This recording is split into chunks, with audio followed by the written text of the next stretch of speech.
They said he wouldn't dare prorogue Parliament to push through Brexit.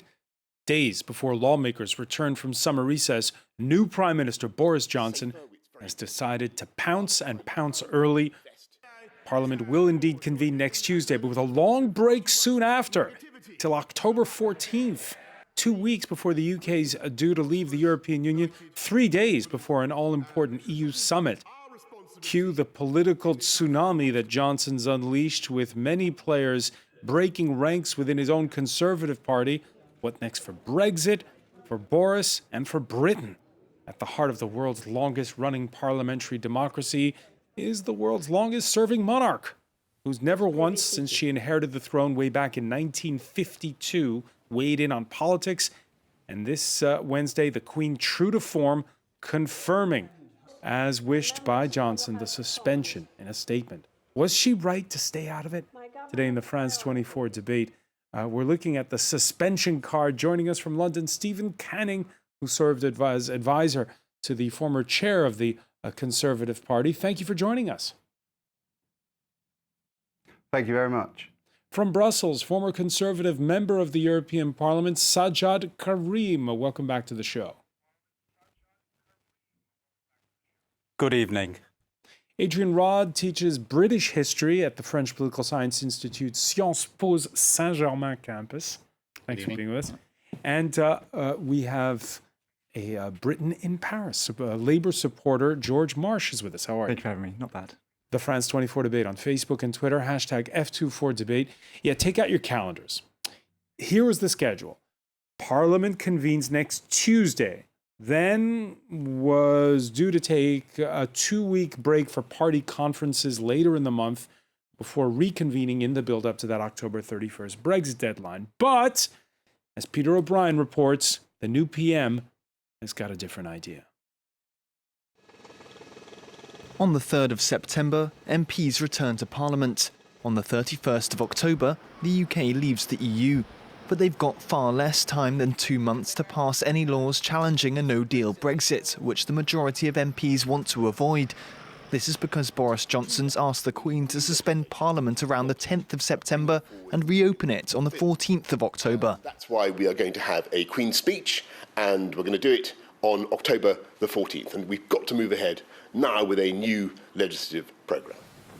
A Queen's speech marks the start of a new parliamentary session, with all previous bills erased and a fresh set of legislation intentions announced. The government says it's time they set out their plan for the country, but others are furious. This move represents a constitutional outrage. However it's dressed up, it is blindingly obvious that the purpose of prorogation now would be to stop Parliament debating Brexit. The suspension before Parliament reopens will be particularly long. It includes what was already a short break at the end of September for party conferences to be held. On the 17th of October, 3 days after the new session starts, the EU Council will meet, where Boris Johnson hopes they'll agree to his new Brexit deal. He's planning for MPs to vote on the government's approach to Brexit on the 21st and 22nd, leaving ample time, he says, for MPs to debate it. Stephen Canning, why'd he do it? Well, I think we've somehow managed to turn proroguing into this incredibly dirty word. And actually, this is quite a regular process. Quite often we get a new government, and quite often they prorogue and come back a short while later to make clear what their intention is to do. And I think it's quite right and it's quite proper that our Prime Minister is given an opportunity to come back, form a new government with the bills and the legislation he wants, and put that forward. But he's only giving him 3 days before there's that EU Council summit. That's leaving them no time. But the point we're making is we are quite clearly, he's only adding an extra 3 days to what was already a break, as has been explained. This is 3 extra days we are talking about. Parliament has had 3 years, it has had a referendum, and it has had a general election to debate these issues. I find it quite astounding that they're now saying these 3 extra days that the Prime Minister has now taken from them is what is challenging their ability to get stuff done. This is 3 days. It is not a constitutional crisis. Sajjad Karim, you agree? Well, this is actually the end game that we have now entered into. And whilst this is not an unconstitutional move at all, this is something that new governments have every right to do. But the fact that it has been done at this particular time where time is absolutely of the essence and it is extremely precious. In these circumstances, I'm afraid 3 days of parliamentary time could have proven to be absolutely crucial in the final direction that Brexit takes. And therefore, the Prime Minister is manoeuvring, and this is tactics, really, to ensure that he has as much weightage on his side of procedure and process as he possibly can. So this is endgame tactics we are talking about. The former Chancellor of the Exchequer, Philip Hammond, in the past hours saying a number of my colleagues would have preferred to wait and move in late September. He's a Remainer. That will now not be possible. We will have to try to do something when Parliament returns next week. Sajjad Karim, what should Parliament do? Well, as I said, this is now endgame. And whilst many of my colleagues in the Conservative Party, members of Parliament and members of the House of Lords, wanted to have the ability to carry on discussions with the Prime Minister and the government throughout September and October with a hope to take Brexit to an acceptable endpoint, I'm afraid that simply the rug has been pulled from under their feet. Their hand has now been forced, and they now really have no choice at all, either to surrender to the Prime Minister's agenda, or, if they want to remain a part of the discussions, to make sure that as soon as Parliament opens, they move. And they move to do what? To have a vote of no confidence? Well, it may be that that is the only choice that may be left to them. I do not anticipate that any of the Conservative members of Parliament will at all be taking that move other than an absolute last resort. So if there are any other avenues available, bearing in mind that the timeframes have now been so tightly closed off, they will be explored. But if it is the case that no other avenue remains open to colleagues other than a vote of no confidence, then that is what we shall see happen. All right. The leader of the opposition, Jeremy Corbyn, speaking 24 hours after he'd agreed with leaders or members of other parties some sort of solution to avoid a no-deal Brexit, or some kind of strategy, if you will, was vociferous in his remarks. Suspending Parliament is not acceptable. It's not on. What the Prime Minister is doing is a sort of smash and grab on our democracy in order to force through a no-deal exit from the European Union. What's he so afraid of that he needs to suspend Parliament to prevent Parliament discussing these matters? So when Parliament does meet on his timetable very briefly next week, the first thing we'll do is attempt legislation to prevent what he's doing, and secondly, we'll challenge him on a motion of confidence at some point. It's a power play for sure, but is Jeremy Corbyn right? Is he overstating it when he calls it a smash and grab on democracy? Well, it's very novel. No government over the past 100 years, at least, has used prorogation as a means of diminishing the capacity of the House of Commons to have its say on a major constitutional change. Boris Johnson says there'll be ample time. Those were his exact words.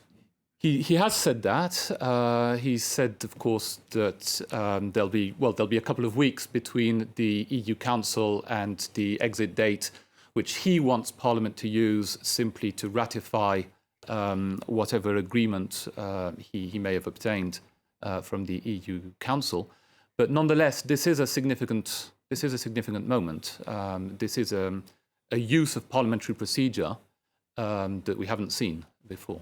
There was some wavering earlier in the day, before the Queen put out a statement saying that she'd accepted Boris Johnson's calendar. Elizabeth, at 93, has never in her long tenure ever weighed in on politics? Could she have done so? No. There wasn't much suspense about that. It was pretty much guaranteed that she would agree to Prime Minister Johnson's request or advice, as it's politely called in conventional terms. It's not really advice at all, of course, because she has no choice but to accept it. Jeremy Corbyn and Jo Swinson both immediately said that they had written to the Queen, that they wanted to see her urgently, to try to talk her out of granting this, but there was no realistic chance of her doing so. One aspect of the legitimacy of the monarch in the eyes of many British people is precisely that the monarch is outside and above politics and therefore can act as a consensual, non-political, unifying figure. You agree with that, George Marsh? Yes, completely. The royal family says more of a rubber stamp, if anything. When the Queen writes a law into power, she is merely just a rubber stamp, and what she can do is basically nothing. And Boris Johnson suspending Parliament, it's clearly a play just to make sure he can just organise himself, get himself some power base, and then move on to the next point, which is trying to, well, in my eyes, just trying to push for a no-deal Brexit, because honestly, that might be the most beneficial option for him. Stephen Canning, if we're going to be callous here, is Boris Johnson's endgame here to have a no-deal Brexit, or is Boris Johnson's endgame to win a general election and not be outflanked by Nigel Farage's Brexit party? I think his end game is to deliver Brexit. You know, we've had 3 years of trying to deliver Brexit. Boris Johnson has now identified a way that the country can have Brexit, and hopefully he wants to get the best deal possible for this country. And the best deal possible for this country could end up being no deal. He has promised the country he's going to deliver Brexit, and that may well mean having to take us out with no deal. And I think, Nigel Farage has even hinted over the last few days that he might not even be trying to challenge the Conservative Party as long as it continues on a course of delivering Brexit. On a course of delivering Brexit, is it going to tear apart the Conservative Party? Is it the end of the party as we know it? Will it be different by the time they convene for that party conference in Brighton next month? I definitely think it will be a different party. I think the party has changed. I think in the past few weeks we've seen a different tone in the party, a different attitude. But to me, it does feel more united. Definitely more united than the last few months of Theresa May's government. There's not a large number of people openly and actively defying the Prime Minister. His cabinet seems largely unified around him, and his cabinet haven't been openly out there disagreeing with what he's trying to do at the moment. So I think actually the party is quite united. Sajjad Karim, is the Conservative Party more united than it was under Theresa May?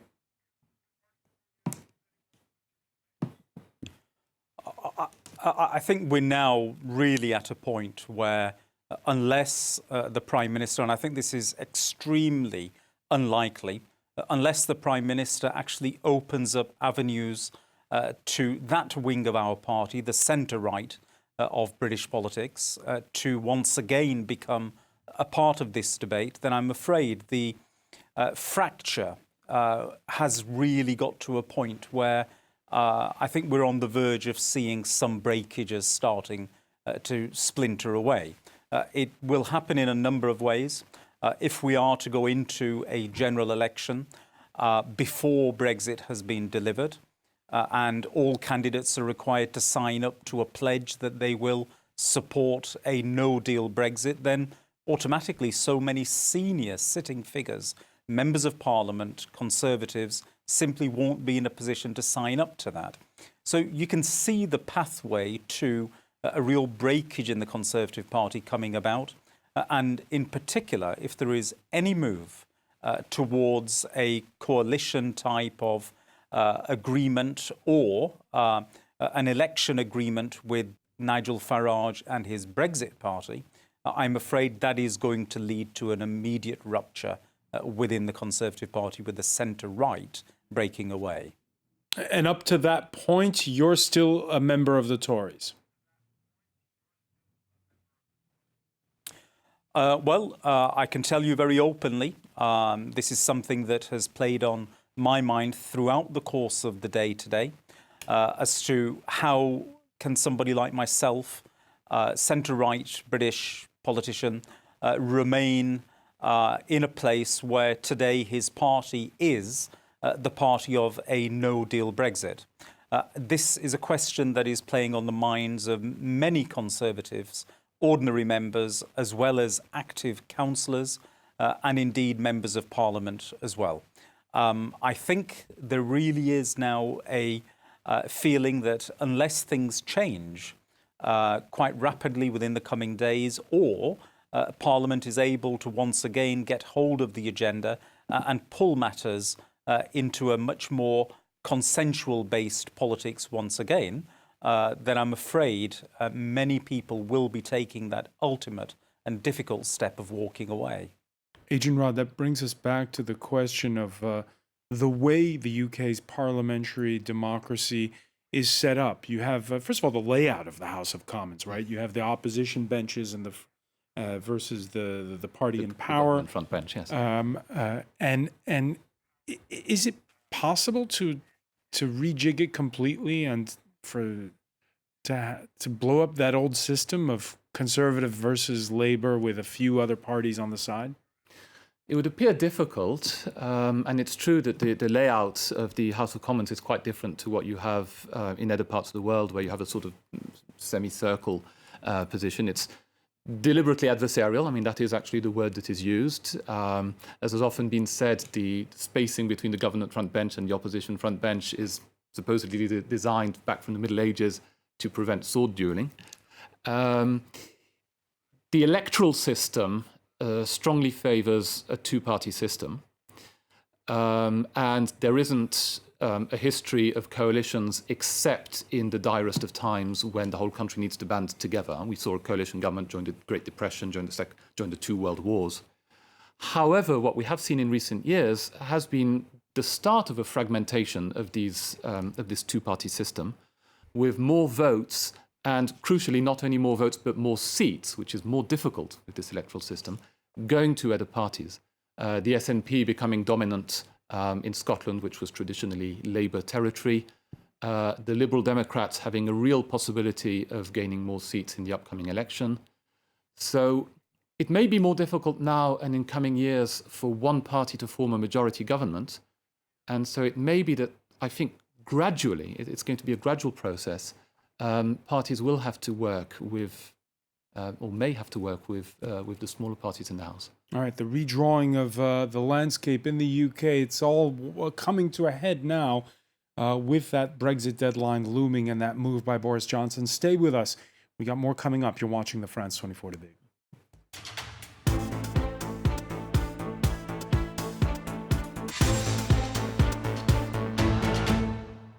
Welcome back, or welcome if you're just joining us. It's the France 24 debate, and we're reacting to Boris Johnson's decision to partially suspend Parliament. The UK House of Commons, which reconvenes after summer recess next Tuesday, but only for a short while. The Queen signing off on a break that will last later until October the 14th, just days before a crucial EU summit and 2 weeks before the deadline for leaving the European Union with or without a deal. Joining us from London, Stephen Canning, who served as advisor to the former chair of the Conservative Party. Welcome back as well to Sajid Karim, a former Conservative member of the European Parliament, who joins us from Brussels.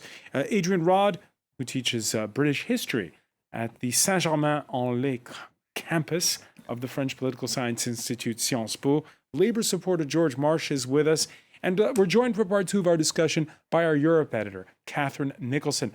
Catherine, what reactions from the continent? Well, there's been quite a lot of confusion, I think, really, from the continent. Many countries across Europe much more used to dealing with written constitutions, such as there is here in France, for example. So the constitutional wranglings that you've been talking about quite alien. A lot of people getting up to speed on that. We've had figures such as Guy Verhofstadt, former Belgian Prime Minister, very much in favour of the UK staying in the EU if possible, and the Brexit point man for the European Parliament. He spoke in very strong terms very quickly after this was announced. He said, taking back control has never looked so sinister, and he talked about debate being suppressed on such profound matters not being a good idea for setting forward the future relations between the UK and the EU. From here in France, Nathalie Loiseau, she used to be the Europe Minister, and then she ran as the head of the list for the MEPs for Emmanuel Macron's party, so she's now an MEP. She said that everyone had been used to the idea of perhaps a no-deal Brexit happening, but she said this is something new. It's a no-debate Brexit, kind of making the same point as Guy Verhofstadt, really. And she asks, what illness is the UK democracy suffering from? That's really quite strong language, I think, even from somebody who in the past said, oh, I called my cat Brexit because he never decides if he wants to go out or not. This is much stronger stuff. Then you've got MEPs from the British Green Party, so themselves over in Brussels, just simply calling this a coup d'etat. All right, and October 31st is now looming larger than ever. Just outside of Paris, we've had the summer seminar of French business leaders taking place, and Brexit hogging the conversation all of a sudden. Absolutely, yes. As coincidence would have it, the British Brexit minister, Stephen Barclay, is scheduled to speak at that meeting. Also, the Irish foreign minister and the Brexit point man for Ireland, Simon Coveney. So both of them speaking, not directly clashing with each other in an argument as such, but their speeches certainly clashed. Simon Coveney said that Ireland is not budging on the backstop. That, of course, is the major sticking point of this whole situation. He told this conference, Boris Johnson's proposal to abolish the backstop is something we simply cannot support.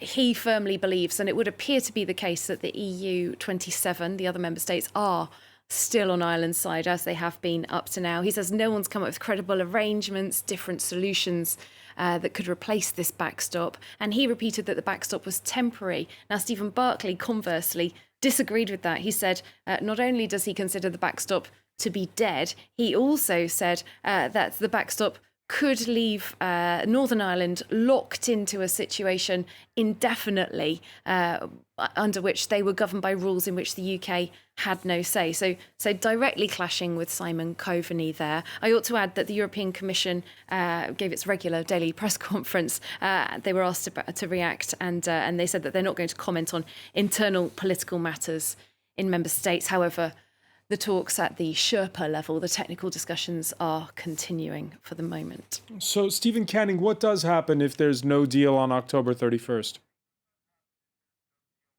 I think the government, the previous government, Theresa May's government, had put a lot of work into planning for such a situation. Entire departments were focused on how they do that. And I think under Boris Johnson, that has wrapped up dramatically. You have Michael Gove, himself the former Environment Secretary, sat in the Cabinet Office coordinating our preparations for such a situation. And I think Boris Johnson's really sure the country is ready and has what it needs to carry on after that. Sure, there may well be short-term disruption. There may be changes in the first few weeks. But I think overall, by and large, the country will be fine. And what happens at the Irish border? Ultimately, the biggest issue currently is, and as we've just listened to, is the backstop. As far as senior people like Boris Johnson are concerned, the backstop is dead. And the backstop was the thing that was holding up, by and large, the previous Prime Minister's deal. I find it baffling that there is not discussions that can be had and a way that can be found to find a solution that allows the British government to get this through Parliament and that allows both sides of the Irish border to be satisfied that correct solutions. And I think, but it's pretty binary, right? If there's no deal on what happens to the Irish border, then a hard border comes up again, and then there's the chances that we could have a return to the Troubles and to the sectarian strife in Northern Ireland. I think everyone's been quite clear on all sides. They won't allow a hard border to be there. Ultimately, there are ways around a hard border. The EU itself has been exploring various technical solutions, contrary to what it had been saying some time ago, has been exploring technical solutions to the border. The British government has been looking at ways it can ensure that products can pass across the border without need for a hard border. So there doesn't need to be a hard border. And quite frankly, though international law may dictate that a hard border exists there, if there is no political will to do one, if there are no country that is willing to put their own troops there, the Northern Irish are not going to man a border, the British are not going to man a border, the European Union isn't going to come over and man a border, a hard border is not going to happen. Sajid Karim, a hard border is not going to happen?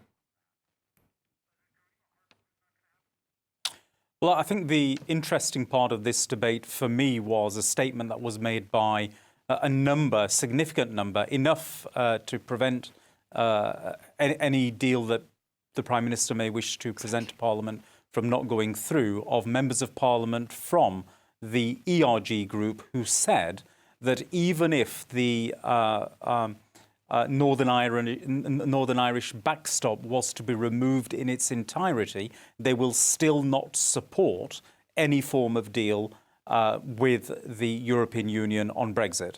So when you look at it in that context, then I'm afraid we simply are heading directly towards such a fractious Parliament that on the 31st of October, the United Kingdom just simply drops out without a deal, unless the Parliament takes steps in the first week of September to make sure that that does not happen.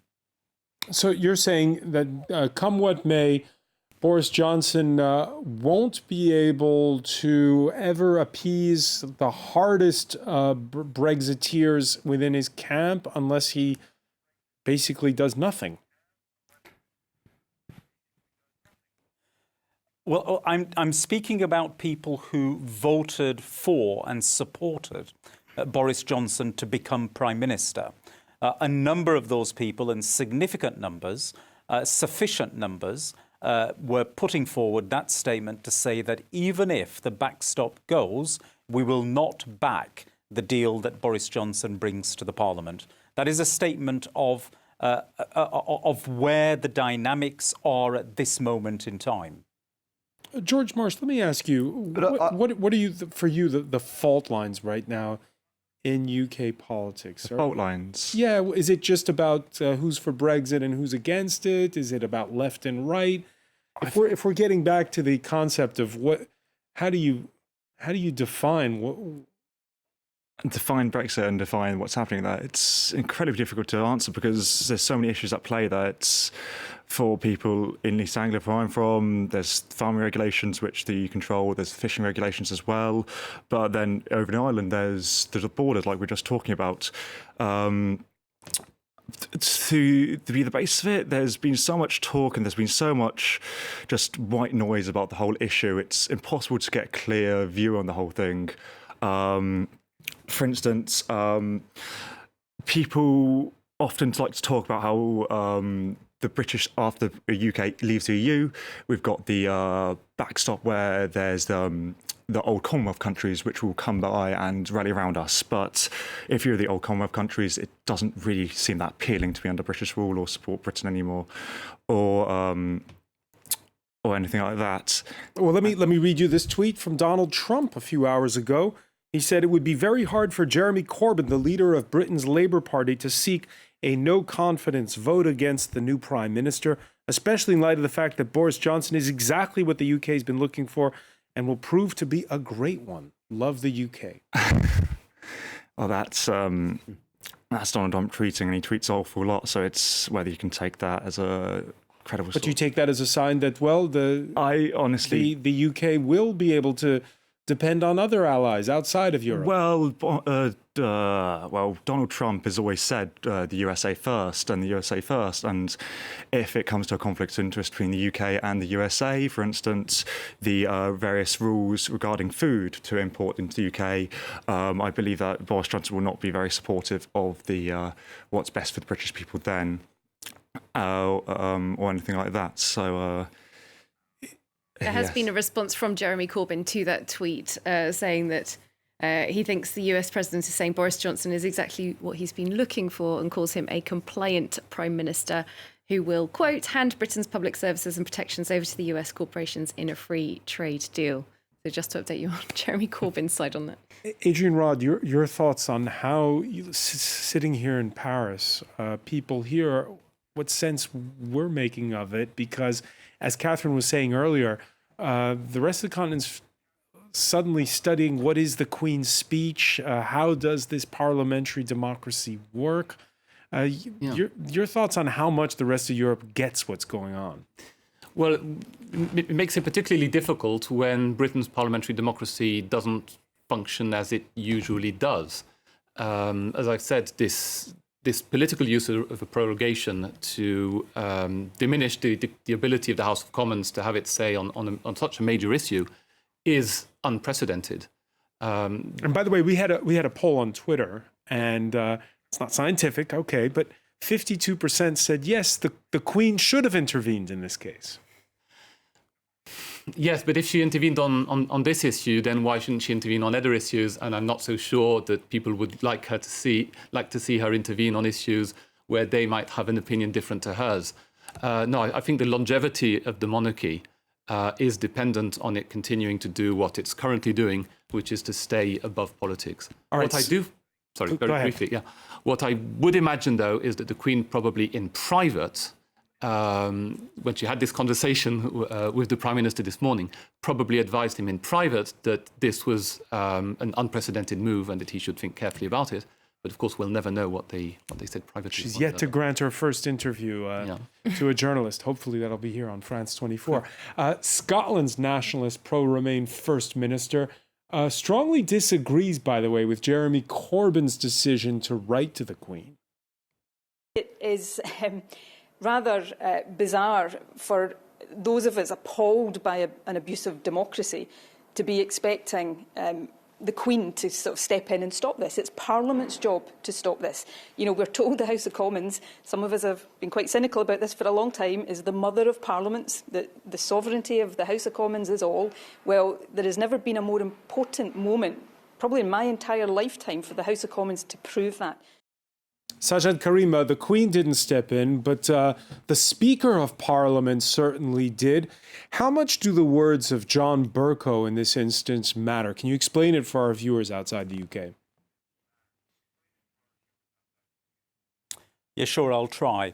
John Bercow, as Speaker, is in a very pivotal position now because this really is, as I said, it's an endgame, but it's a battle for process. And as Speaker, he is the person who is charged with making deliberations as to process within the House of Commons. And therefore, he is in an absolutely pivotal position to make some of the decisions that are going to be crucial as to what debates take place in the Parliament and what the status of those debates are. It will be very interesting to see. I mean, with the current process of the suspension of Parliament, it's not unconstitutional at all. However, there is an issue here as to whether the House of Commons has, in effect, been muted on one of the most important decisions that our country is going to be making in modern times, certainly post the Second World War. And in that scenario, a speaker like John Bercow has the ability to actually be quite inventive with process and procedures. We have an unwritten constitution, but we have a written rule book by which the House of Commons abides. But having said that, there is plenty of room for decisions to be made on process that will allow the House of Commons an opportunity possibly to come forward with very incisive methods and means to make sure that they are holding the government to account. And do you see him in the short days next week in which Parliament convenes, fast-tracking a vote of confidence? Quite possible. He's made his position absolutely clear today. by saying that he regards this as an outrage towards democracy. And in those circumstances, he is actually duty-bound as Speaker of the House of Commons to ensure that members of Parliament are not cut out of the debates that need to happen and that all due process is afforded to them. On one of those measures, and as I said before, from a Conservative viewpoint, it is the very last resort. But one of those measures is indeed a vote of no confidence. John Bercow, who'd called the move by Boris Johnson a constitutional outrage. Stephen Canning, when you look back at 2016, you can either argue about the legitimacy of the elected Parliament or the legitimacy of the Brexit vote. Staging that referendum, did it not already undermine for good the voice of those lawmakers? I think an important declaration here is I actually worked for the Remain campaign. So I'm not someone who went out there and campaigned for us to be leaving the European Union. I wanted us to stay in. However, I respect democracy. I respect a vote. And, whenever I played football at school, if my team lost, I got on with it. And that's what's happened here. And what Boris Johnson is doing is respecting a vote. A country gave a clear instruction that we should leave, and he is making sure we leave. And I think another important point is we keep talking about no deal. We keep talking that, Boris could hurtle us towards no deal, we could leave on no deal. But the thing about no deal is it doesn't necessarily mean the next day absolutely no deals are in place, absolutely nothing can fly in and out of this country. For example, Department of Health over the past couple of weeks has already announced that it's secured agreement with Europe that we will be able to fly medicine in actually a faster process than we can at the moment without going through custom checks. Other departments, for example, DEFRA, are doing the same for food and other issues. So actually, no deal doesn't mean the next day everything shuts down and we have no access to the world. No deal means potentially hundreds of many little deals that are a lot more complex and a lot harder to secure and do, of course. But it doesn't mean overnight we become a pariah. It means overnight we respect a vote that were made by the people of this country. Adrian Rod, respect the vote, respect the elections. First of all, are you reassured by the words there by Stephen Canning? Not particularly. There will be a whole myriad of complications that would result immediately from a no deal. Whether those can be smoothed out is an open question, but it would certainly take time. On the particular issue of respecting the vote of the British people, that has been a long-standing debate around what is the most democratic thing to do. So you have the Brexit supporters, as we've just heard, who say, well, it's clear and simple. There's been a referendum. There's a result for that referendum. The democratic thing to do is to implement it. The contrary argument to that, of course, is that during the referendum campaign, the Leave campaign promised that there would be a deal. And in fact, I remember Michael Gove saying it'll be a very easy deal to obtain. We'll keep many of the advantages that we already have. So the British people in that referendum did not vote specifically for a no-deal Brexit. They didn't vote for a specifically defined Brexit. And there is no indication that a majority of the British people would support a no-deal Brexit, which is what empowers the opposite side of the argument to say it's important for Parliament to have a say, or we should check with the British people again, and now that they have more information, see what they really want. All right, a final word from Catherine Nicholson. Well, just another nuance about no deal situation, which of course is uncharted waters. Boris Johnson has talked about retaining the £39 billion that the UK would be giving to the EU if it had a deal. He said that wouldn't be handed over if it was a no deal scenario. And many questions have been raised all around Europe about how willing the other EU member states would be to do deals with the UK if the UK was withholding that money in that fashion. All right. So before October 31st, there'll be that EU summit on October 16th and 17th. Yes, and I'll be there for you. All right, Catherine Nicholson, many thanks. I want to thank our panel once again, Stephen Canning in London, Sajjad Karim in Brussels, Adrian Rod, George Marsh. Stay with us. Media Watch is next.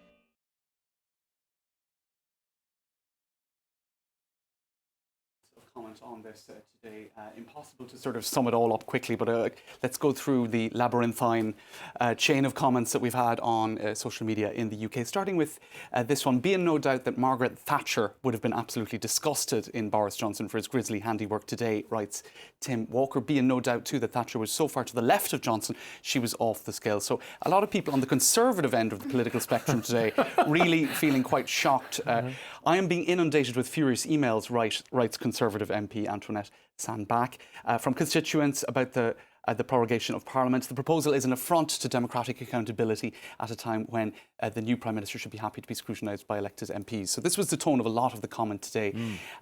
Laurie Penny, if I'm correct, also, this is a journalist rather, she says, 3 years ago, take back control. The people have spoken. If you oppose Brexit, you hate democracy. Now, unelected Prime Minister gets hereditary monarch to suspend Parliament in order to force through a disastrous no-deal Brexit that nobody voted for. The irony is not lost on many, many people.